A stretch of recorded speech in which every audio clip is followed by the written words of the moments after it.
Bonjour à tous, bienvenue sur Psycho-Brio.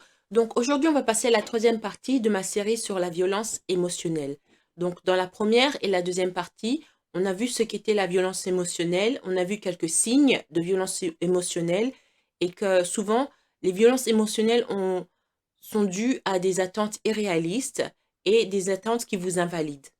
Et on a aussi vu que les gens qui font de la violence émotionnelle aiment provoquer le chaos. On a vu pourquoi.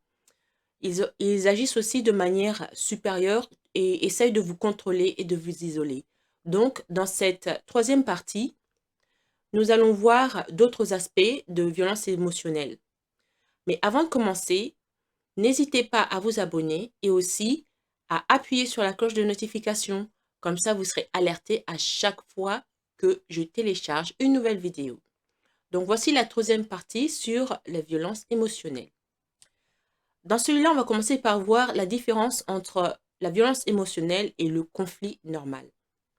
On sait que le conflit est une partie normale dans une relation. Cependant, si pendant le conflit avec l'autre personne, vous avez l'impression d'être victime d'intimidation, de manque de respect, de rabaissement, d'insultes ou de rejet, ce sont des signes que cela peut avoir franchi la ligne de la violence émotionnelle.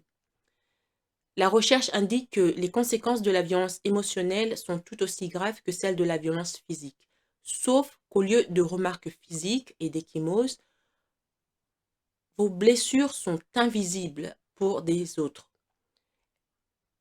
L'inutilité et le dégoût de soi que vous pouvez ressentir, les autres ne le voient pas. Lorsque la violence émotionnelle est grave et continue, vous pouvez perdre tout votre sens de vous-même. Au fil du temps, les accusations, la violence verbale, les injures, les critiques et le gaslighting peuvent éroder votre sens de vous-même à tel point que vous ne pouvez plus voir vous-même de manière réaliste.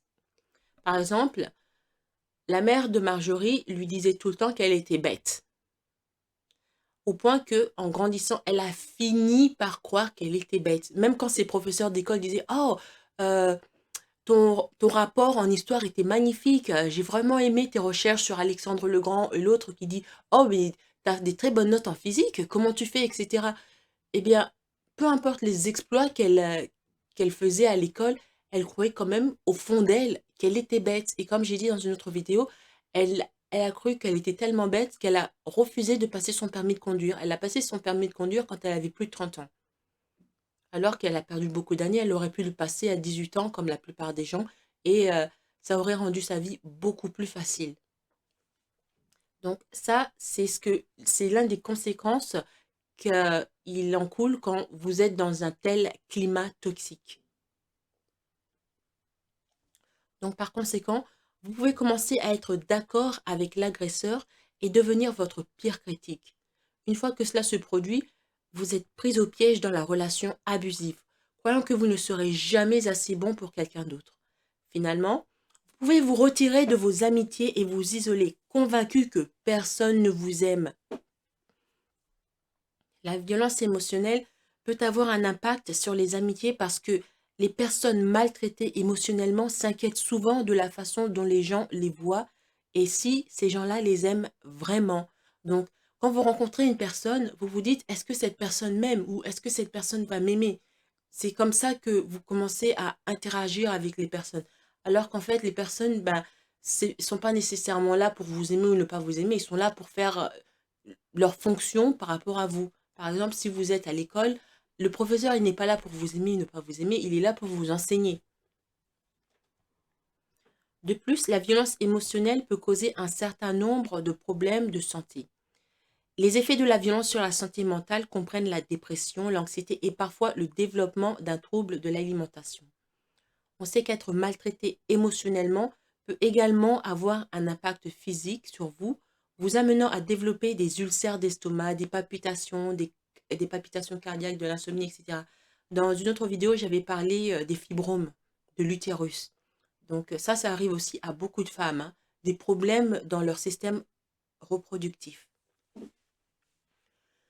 Tout ça à cause des hormones qui sont hors de balance. La première étape dans le traitement d'une relation émotionnelle abusive est de reconnaître la violence. Si vous êtes en mesure d'identifier un aspect de la violence émotionnelle dans votre relation, il est important de le reconnaître d'abord et avant tout. En étant honnête sur ce que vous vivez, vous pouvez recommencer à prendre le contrôle de votre vie. Donc, voici 7 autres stratégies pour reprendre votre vie en main que vous pouvez mettre en pratique dès aujourd'hui. Donc, stratégie numéro 1, faites une priorité, faites-vous la priorité de votre vie. Mettez-vous en priorité dans votre vie. Donc, quand il s'agit de votre santé mentale et physique, faites-vous une priorité. Arrêtez de vous inquiéter de plaire à la personne qui vous maltraite. Prenez soin de vos besoins. Faites quelque chose qui vous aidera à penser positivement et à affirmer qui vous êtes. Assurez-vous également de vous reposer suffisamment et de manger des repas sains. Ces étapes qui sont simples, ces étapes d'auto-soin, peuvent vous aider à faire face au stress quotidien de la vie émotionnelle. Donc, quelqu'un comme Marjorie, qui vit sous l'emprise d'une mère narcissique. Sa mère est tout le temps en train de la maltraiter et de l'agresser, si ce n'est pas physiquement, en tout cas mentalement. Comment est-ce qu'elle peut se faire d'elle-même une priorité? Parce que elle peut pas partir de la maison, elle vit là, c'est sa famille, elle n'a nulle part d'autre où aller. Comment est-ce qu'elle peut se protéger de ces attaques toxiques? Eh bien, déjà, tout commence par la tête. Il faut se dire que tout commence par la tête. Refusez d'accepter l'image que cette personne est en train d'essayer de vous coller. Quelqu'un qui ne vaut rien, qui est paresseux, qui est ci, qui est ça, ce n'est pas vous. Et vous devez vous montrer à vous-même que ce n'est pas vous. Vous n'êtes pas paresseux, vous êtes courageux, vous faites preuve de courage. Par exemple, ils disent que vous êtes sale. Non, vous n'êtes pas sale, vous avez rangé la maison. Eh bien, tant pis s'il y avait une poussière qui traînait sous le canapé. Et après quoi? Personne n'est parfait. Et même votre propre mère, si elle fait ça, elle aussi, elle aurait laissé traîner cette poussière sur le canapé, ou si c'est pas ça, ça aurait été quelque chose d'autre. Personne ne peut être dans la perfection. Donc, dites-vous bien que quoi que vous fassiez, une fois que vous avez fait du mieux de vos capacités, eh bien c'est tout, vous en restez là. Si l'autre personne accepte, c'est bien. Si l'autre personne n'accepte pas, eh bien tant pis pour cette personne. Vous ne pouvez pas faire de mieux que mieux. Voilà. Donc, vous faites de vous une priorité d'abord en acceptant ça mentalement, que vous avez fait du mieux que vous avez pu. Et bien sûr, vous vous êtes assuré que, quelle que soit la tâche qui vous était incombue, vous avez fait du mieux que vous avez pu. Après, si l'autre personne n'est pas contente, bah, il y a des gens qui sont comme ça, hein, quoi que vous fassiez, ça ne sera jamais assez, ce ne sera jamais assez bien. Donc, vous ne prenez pas la tête pour ces gens-là. Vous ne pourrez jamais, jamais, je répète, jamais les satisfaire. Parce que c'est qui ils sont. Ils se sont mis ça dans la tête. C'est leur paramètre par défaut. Vous voyez ma vidéo sur les paramètres par défaut. Donc, vous faites de vous-même une priorité, ça commence par l'état mental. Ensuite, physiquement. Parce que ce qui se passe mentalement doit se refléter physiquement. Vous devez être en bonne santé. Assurez-vous que vous mangez correctement. Mangez des légumes en priorité. Beaucoup de légumes, des légumes de préférence verts. Vous savez, des choux, des salades, des trucs comme ça. Comment on appelle ça? Des épinards. Vous savez. Si vous ne savez pas cuisiner, il n'y a pas d'excuse. Tout le monde a Internet. Si vous n'avez pas Internet à la maison, vous avez Internet à l'école ou à la bibliothèque. Vous prenez des notes et s'il y a moyen, vous cuisinez. Vous cuisinez ça pour vous, des trucs sains. Laissez tomber les Kinder, les Coca-Cola, les McDonald's, les machins, tout ça. Ce n'est pas totalement mauvais, mais ce ne sont pas des choses à manger régulièrement. Une fois de temps en temps, pourquoi pas. Mais régulièrement, ça ne va pas vous faire du bien à votre santé. Et surtout pas à votre tour de taille. Et aussi, faites de l'exercice. L'exercice, si vous pouvez aller dans un club de sport, c'est bien. Autrement, l'exercice, ça peut être juste marcher. Marcher pour aller à l'école, marcher pour faire les courses, marcher pour ci ou pour ça. Ou si il n'y a pas moyen, peut-être qu'il fait trop froid dehors, ben, vous faites de l'exercice dans votre chambre. Il y a des tas de vidéos pour faire de l'exercice. Les workouts in 10 minutes, workout in 15 minutes, exercices, les pilates, etc. Encore une fois, il n'y a pas d'excuse. S'il n'y a pas moyen que vous avez Internet chez vous, vous pouvez télécharger ces vidéos. Si vous ne savez pas télécharger, vous allez sur Google et vous faites comment télécharger une vidéo sur YouTube. Et ça va vous montrer. Donc, dans la vie, hein, il faut être intelligent.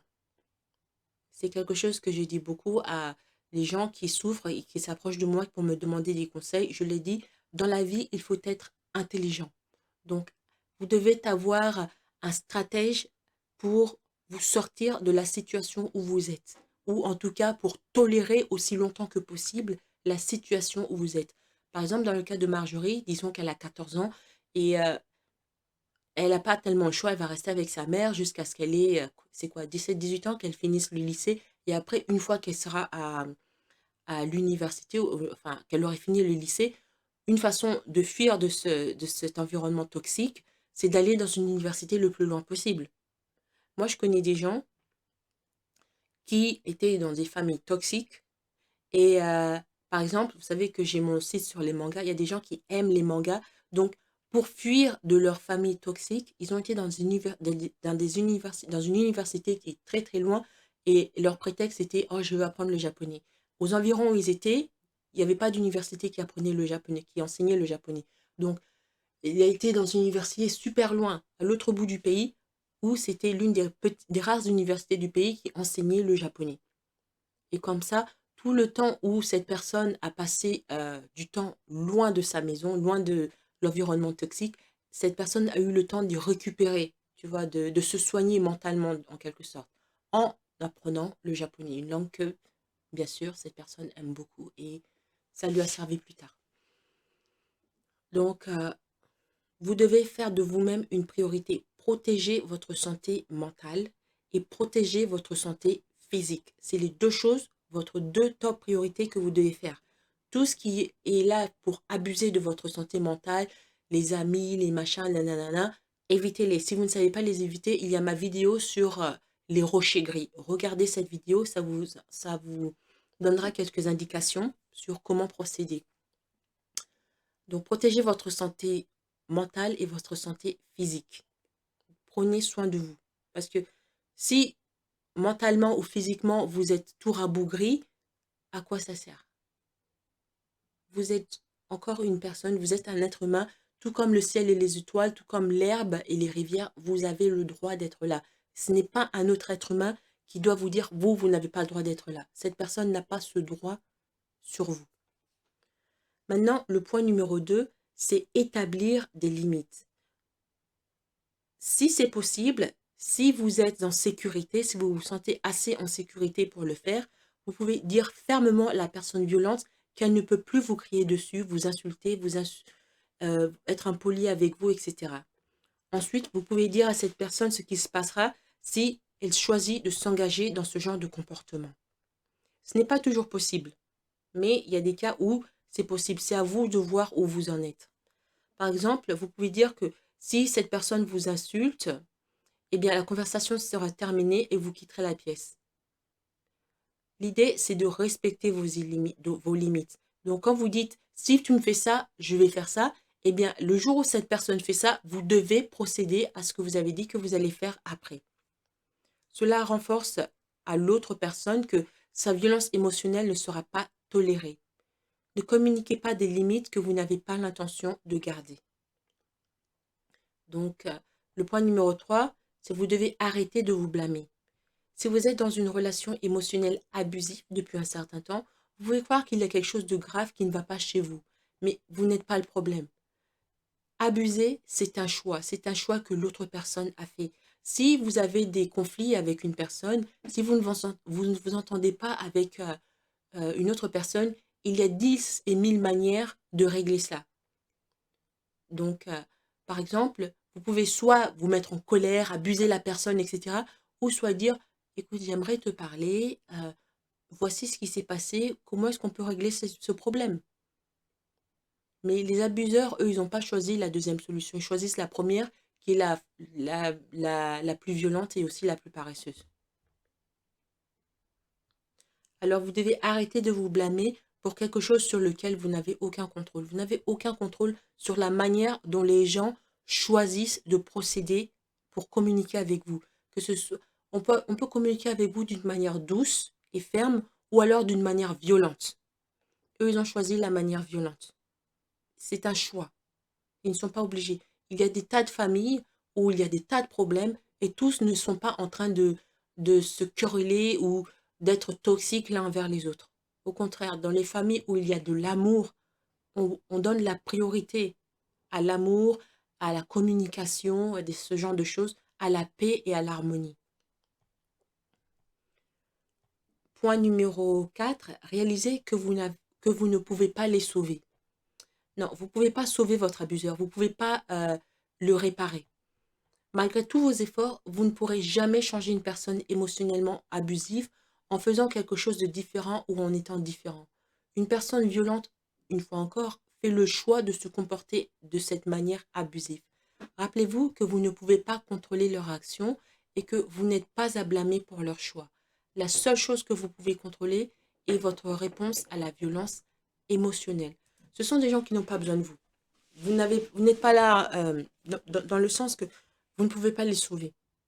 Arrêtez de dire, oh, si je fais ça, eh ben, il sera un peu plus gentil avec moi. Si je fais ça, vous perdez votre temps, vous perdez votre jeunesse, vous perdez vos espoirs. C'est vous le perdant quand vous faites ça.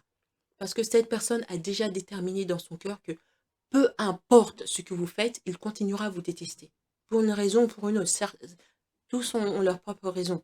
Ce sont souvent des raisons stupides, mais bon, ils sont là. Ce sont des gens qui ont besoin d'un thérapeute qualifié et souvent même d'un prêtre. Ils ont besoin d'aide non seulement psychologique, mais aussi spirituelle, parce qu'il se passe quelque chose dans leur tête qui n'est pas normal. Il y a eu un ajout qui est venu corrompre leur mode de pensée normal. Donc, ça, c'est trop profond pour l'être humain normal, l'être humain de tous les jours, pour régler ça. Ils ont besoin d'un thérapeute, d'un prêtre, un rabbi, un imam, comment on appelle ça?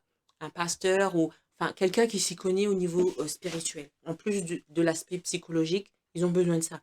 Parce que le chaos dans leur tête est trop profond. C'est comme un puits qui n'a pas de fond. Et vous ne pouvez pas sauver quelqu'un comme ça. Occupez-vous de vous-même. Ces gens-là doivent prendre la responsabilité de leur propre vie. Les actions qu'ils font, c'est un choix. C'est un choix qu'ils ont fait.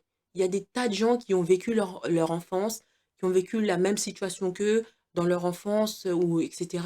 et qui ont fait d'autres choix beaucoup plus sains. Eux, ils ont choisi le choix malsain. C'est un choix, c'est à eux d'en payer les conséquences, pas à vous.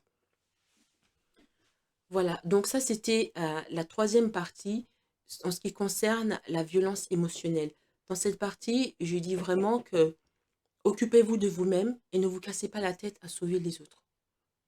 Ça ne veut pas dire que vous devez être méchant avec les autres, vous devez les abandonner dans, dans leur, dans leur situation s'ils ont une mauvaise situation, mais il faut aussi être réaliste. Vous n'êtes pas Superman. Voilà ce que j'essaye de vous dire. Voilà. Merci d'avoir écouté cette vidéo. Avant de partir, n'oubliez pas de vous abonner et de partager cette vidéo en ligne. Il y a sûrement quelqu'un que vous connaissez qui a besoin d'en savoir plus sur ce qu'il en est réellement des narcissiques et des problèmes de santé mentale. Si vous aussi, vous voulez me demander de développer un sujet sur les relations psychologiques qui vous intéressent, vous pouvez me contacter par le moyen de mon compte Buy Me a Coffee. Le lien est en bas. Merci et à bientôt.